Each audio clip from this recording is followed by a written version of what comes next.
Hi, my name is Pat, and this is my channel, Book Chat with Pat, and I'm glad that you're here. Today is Poetry Thursday.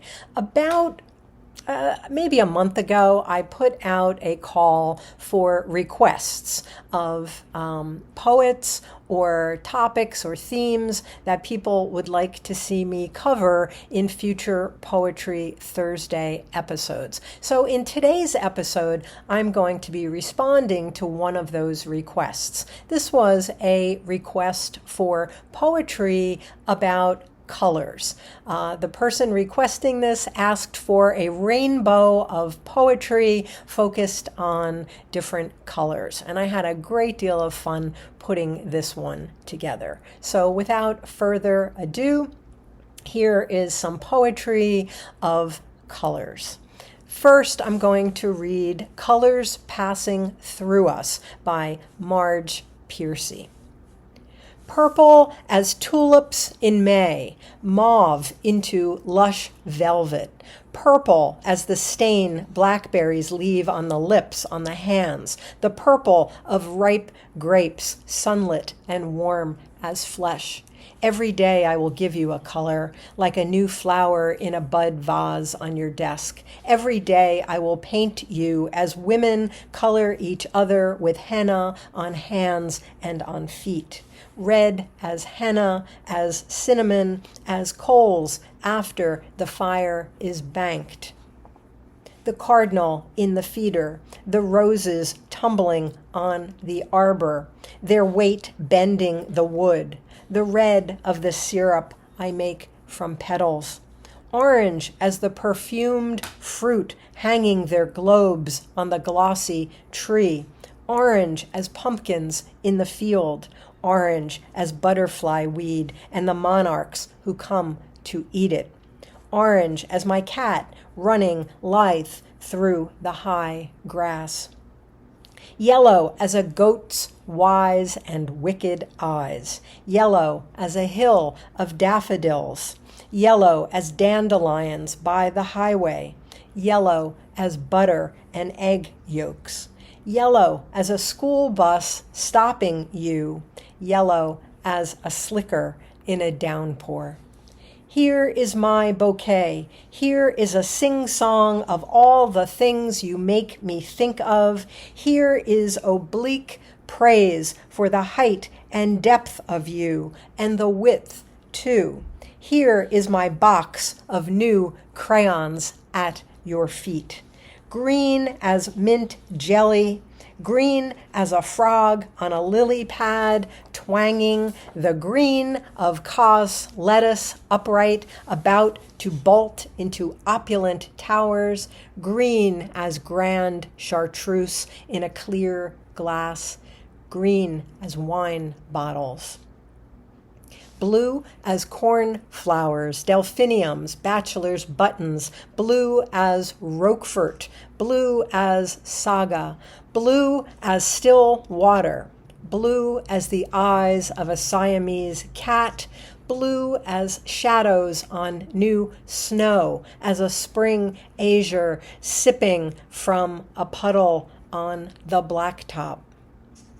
Cobalt as the midnight sky when day has gone without a trace and we lie in each other's arms, eyes shut and fingers open, and all the colors of the world pass through our bodies like strings of fire. Nothing Gold Can Stay by Robert Frost. Nature's first green is gold, her hardest hue to hold. Her early leaf's a flower, but only so an hour. Then leaf subsides to leaf, so Eden sank to grief. So dawn goes down to day. Nothing gold can stay. The Enkindled Spring by D.H. Lawrence. This spring, as it comes, bursts up in bonfires green, wild puffing of emerald trees and flame-filled bushes, thorn blossom lifting in wreaths of smoke, between where the wood fumes up and the watery, flickering rushes. I am amazed at this spring, this conflagration of green fires lit on the soil of the earth, this blaze of growing and sparks that puff in wild gyration, faces of people streaming across my gaze. And I, what fountain of fire am I among this leaping combustion of spring? My spirit is tossed about like a shadow buffeted in the throng of flames, a shadow that's gone astray and is lost. Blackberry-Picking by Seamus, Heaney. Late August, given heavy rain and sun, for a full week the blackberries would ripen. At first, just one, a glossy purple clot, among others, red, green, hard as a knot. You ate that first one, and its flesh was sweet, like thickened wine. Summer's blood was in it, leaving stains upon the tongue and lust for picking. Then red ones inked up, and that hunger sent us out with milk cans, pea tins, jam pots, where briars scratched and wet grass bleached our boots. Round hayfields, cornfields, and potato drills, we trekked and picked until the cans were full, until the tinkling bottom had been covered with green ones, and on top, big, dark blobs burned like a plate of eyes. Our hands were peppered with thorn pricks, our palms sticky as bluebeards. We hoarded the fresh berries in the byre. But when the bath was filled, we found a fur, a rat-gray fungus glutting on our cachet. The juice was stinking too. Once off the bush, the fruit fermented, the sweet flesh would turn sour. I always felt like crying.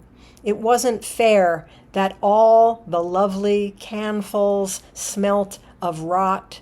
Each year I hoped they'd keep, knew they would not.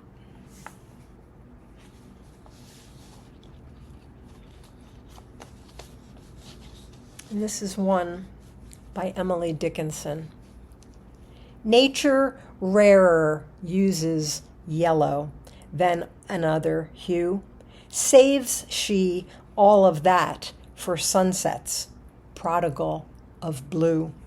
Spending scarlet like a woman, yellow she affords only scantly and selectly, like a lover's words.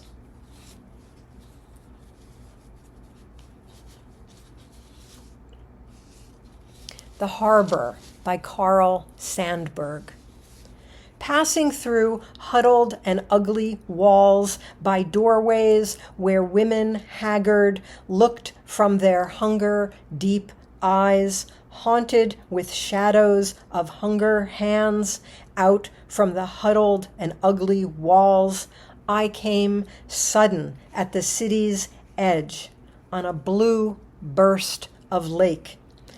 Long lake waves breaking under the sun on a spray-flung curve of shore, and a fluttering storm of gulls, masses of great gray wings and flying white bellies, veering and wheeling free in the open.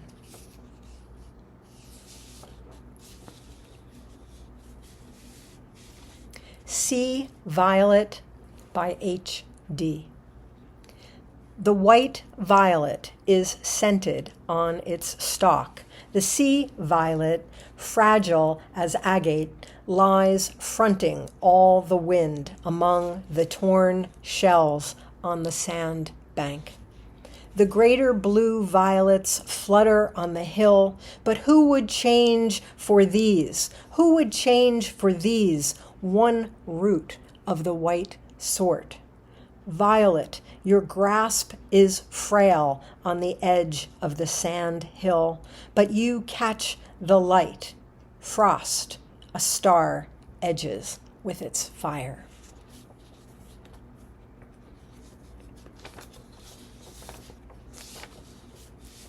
And finally, one I've read before, Pied Beauty by Gerard Manley Hopkins. Glory be to God for dappled things, for skies of couple color as a brinded cow, for rose moles all in stipple upon trout that swim. Fresh fire coal, chestnut falls, finches' wings, landscape plotted and pieced, fold, fallow, and plow, and all trades their gear and tackle and trim. All things counter, original, spare, strange, whatever is fickle, freckled, who knows how, with swift, slow, sweet, sour, a dazzle, dim. He fathers forth whose beauty is past change. Praise him. So that's some poetry of color. As always, I thank you for watching. I hope that you're doing well. I'll speak with you again soon. Take care.